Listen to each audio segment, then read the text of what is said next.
Once more, welcome to our series of learning and studying Book of Matthew. We are now still studying the Lord's Prayer po. At gusto ko po itong isa-isahin at pagbulay-bulayin na mas malalim ang salita ng Diyos. At now, muli po nating pag-aralan ang panalangin na itinuro ni Jesus. Bagamat sa ibang relihiyon ay patuloy nila itong pinaulit-ulit, ngunit itinuro ito ng Panginoong Hesus para natin maintindihan kung ano ba ang tamang panalangin. So, wala pong problema kung atin po itong sinasabi, pero dapat po natin itong dapat naintindihan. Meron po mga Christian group na nagpipray po ng Lord's Prayer. At wala pong problema doon. Pwede po natin gawin ito rin basta naintindihan po natin kung ano ang ating sinasabi. Ito po ang reason kung bakit gusto ko pong laliman at ibahagi ang aking kaalaman sa pamagitan ng pag-aaral at pagpanalangin patungkol po sa Lord's Prayer para lubos nating maintindihan. So let me share to you my screen. Ang title po ng message natin ay The Lord's Prayer, ang pangalan ng Diyos ay banal. Introduction, tanging ang may relasyon sa Ama na nasa langit at bilang mga anak, tayo ay may karapatan na manalangin at makatanggap ng kasagutan mula sa Diyos. Dahil po tayo ay isang pamilya na kasama ni Jesus at iisa ang ating Ama. Ang panalangin po ay isang malaking pribilehiyo bilang mga anak ng Diyos. Sa atin pong nakaraan na pag-aaral, dalawa po ang Ama ang tinutukoy sa Biblia. Ikaw ba ay anak ng isang Ama na nagbibigay ng kasalanan at nagdudulot ng kasamaan? O ikaw ba ay isang anak ng isang Ama na nagbibigay ng isang buhay? Nawa ito po ay maging klaro sa atin, sa iyo, na ang ating Ama na pinaniniwalaan at sinasamba ay ang Amang nasa langit na lumikha ng langit at lupa. So, sabi po doon sa panalangin, Our Father in Heaven. Siya po ay Amang nasa langit. No?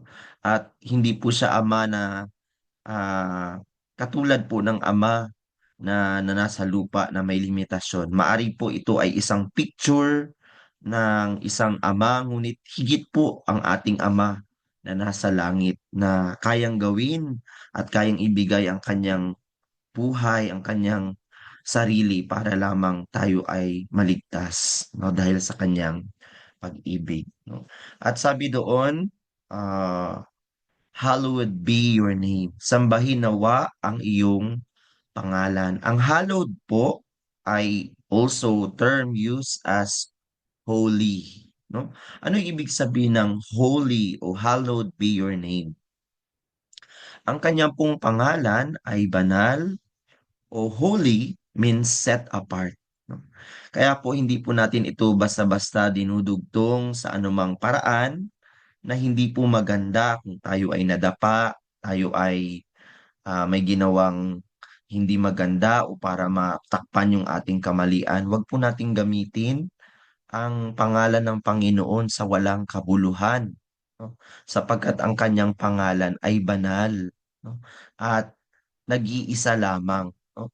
Ang kanyang pangalan ay natatangi at hindi maikukumpara sa lahat. Kaya naman po, sa ibang mga relihiyon at lalo na sa mga Hudyo na nag-interpret ng Bible, talagang kahit banggitin ang pangalan ng Panginoon na hindi nila masambit sapagkat binibigyan nila ito ng malaking paggalang at pagpaparangal.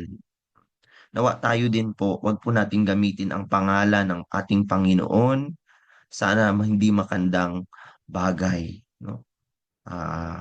Dahil ang kanyang pangalan ay banal at naiiba at hindi po kayang ikumpara sa kanyang kadakilaan at kaningningan, no? Ang kanya pong pangalan ay nararapat bigyan lamang ng paggalang at parangal, no?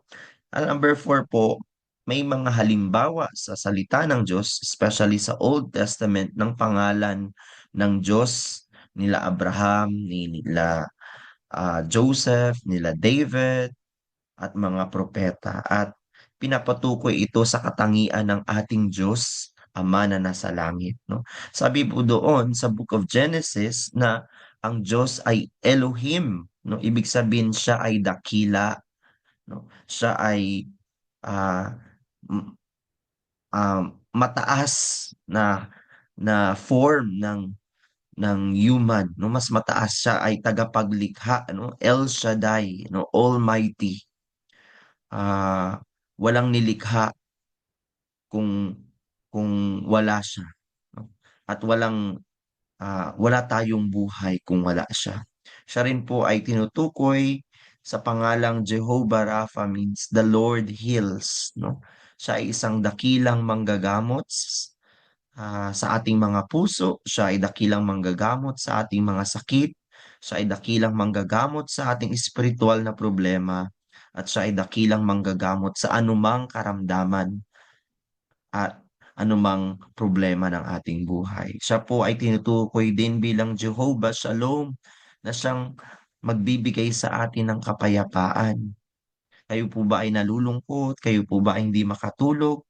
Nawa ang Diyos na tagapaglikha, ang Diyos o Shalom, Jehovah Shalom, ay magbigay sa inyo ng kapayapaan sa araw-araw. Siya po ay Diyos, or God who is Adonai, ang ating Panginoon, ang ating Master. No, siya po ang magdadala sa atin sa kabutihan at magkokorek sa atin sa ating mga kamalian, sapagkat siya ay Panginoon na dapat nating pagsilbihan, dapat nating luhuran, at dapat nating sambahin. Siya po ay Jehovah Jireh, mean the Lord provides. Siya ay nagkakaloob sa kanyang mga anak ng kasagutan. Nagbibigay po siya ng kaloob sa panahon ng ating mga pangangailangan, no? Siya po ay Jehovah Nissi, means He is our banner, our victory. Sa tuwing tayo ay nalulugmok sa problema, kahinaan, ah, siya po ang magbibigay sa atin ng kalakasan at pananagumpay sa araw-araw. Nawa po atin pong ma-meditate at alalahanin ang kanyang dakilang pangalan. Sabi po ni Joseph or ni David, si Yahweh ay Yahweh Rohi, means the Lord is my shepherd. Siya ang ating tagapagbantay. That's why ang kanyang pong pangalan ay banal, no? It is holy.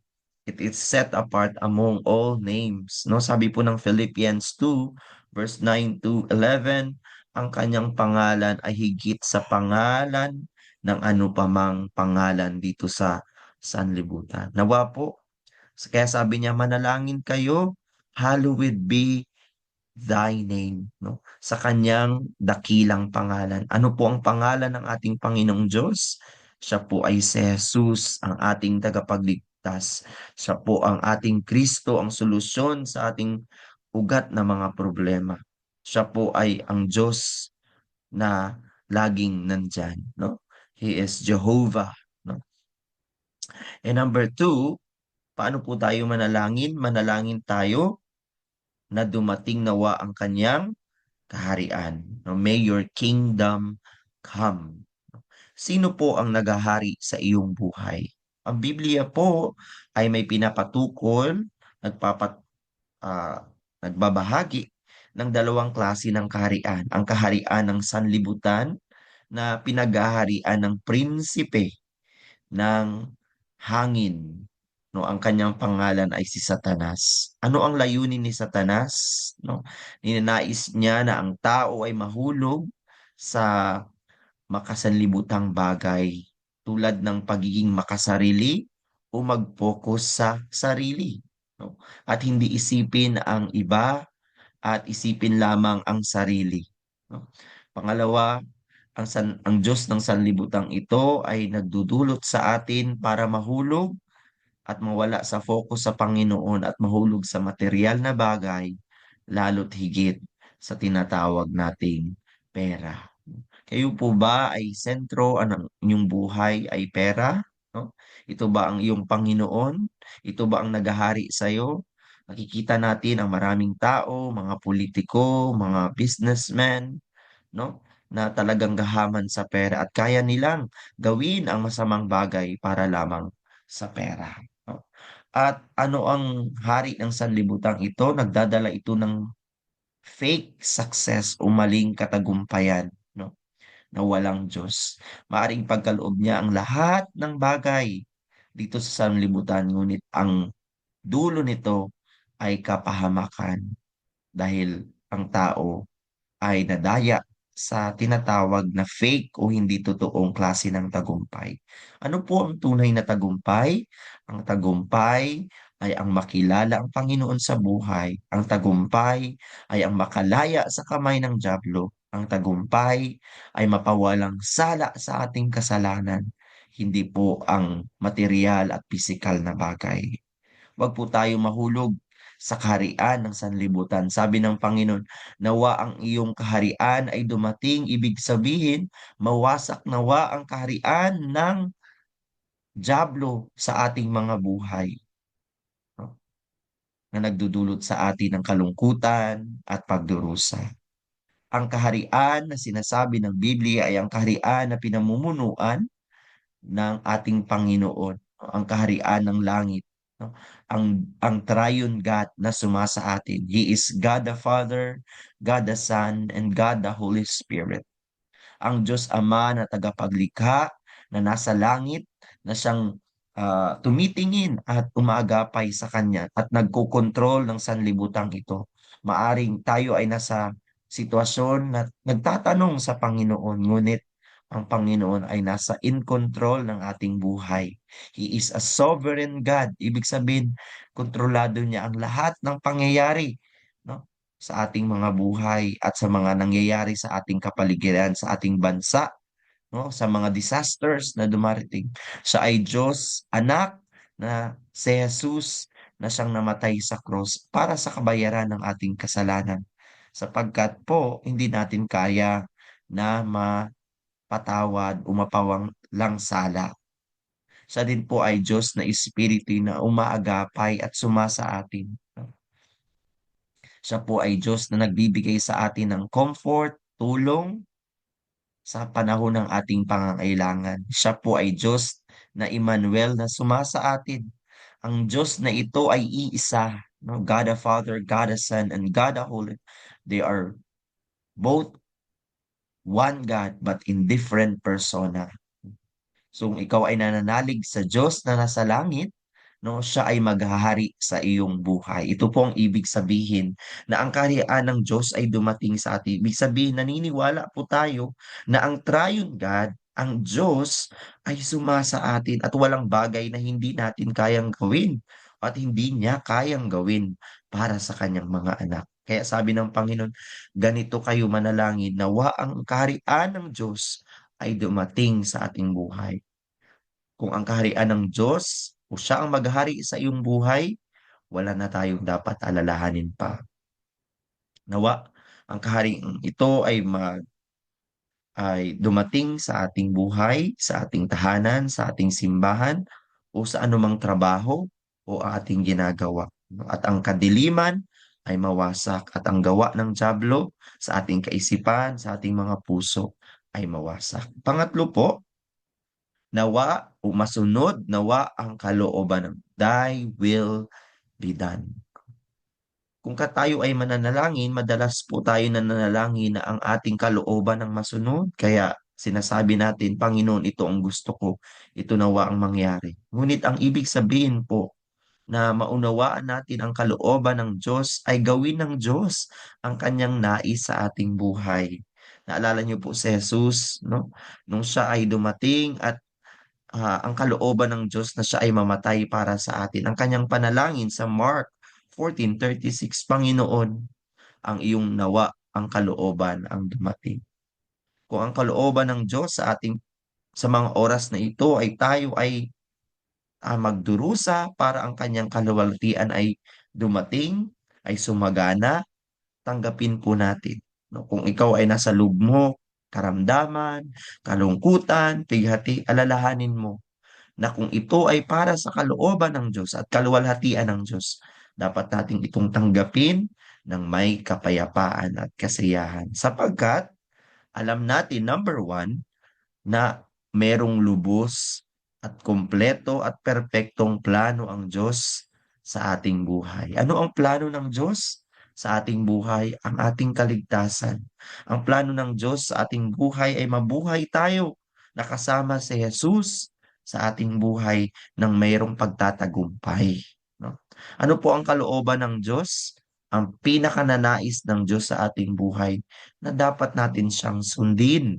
No? Sumunod tayo sa kanyang mga utos. Gawin ang kanyang kalooban ang magbahagi ng salita ng Diyos. No? So ito po ang tatlo na magkakasunod. No? Sabi doon, Our Father in Heaven. No? Nawa kilalanin natin ang ating relasyon na siya ang ating Ama. No? Pangalawa, hallowed be your name. No? I-meditate po natin ang pangalan ng Diyos. Siya po ay Jehovah Jireh, Jehovah Nissi, Jehovah Rapha. No? His name is the name above all name. At ang kanyang kaharian ay dumating. No? Thy kingdom come at ang iyong kalooban will be done on earth as it is in heaven. Hindi po tayo ang dapat masunod, kundi tanggapin natin ang kalooban ng Diyos sa ating buhay. Sumuli po, God bless you. At sa mga susunod na linggo po ay pagpapatuloy nating pagbulay-bulayan ang panalangin ng Our Father in Heaven. No? Gusto ko po itong i-end sa isang panalangin. Our Father in Heaven, hallowed be your name, and your kingdom come, your will be done on earth as it is in heaven. God bless you po.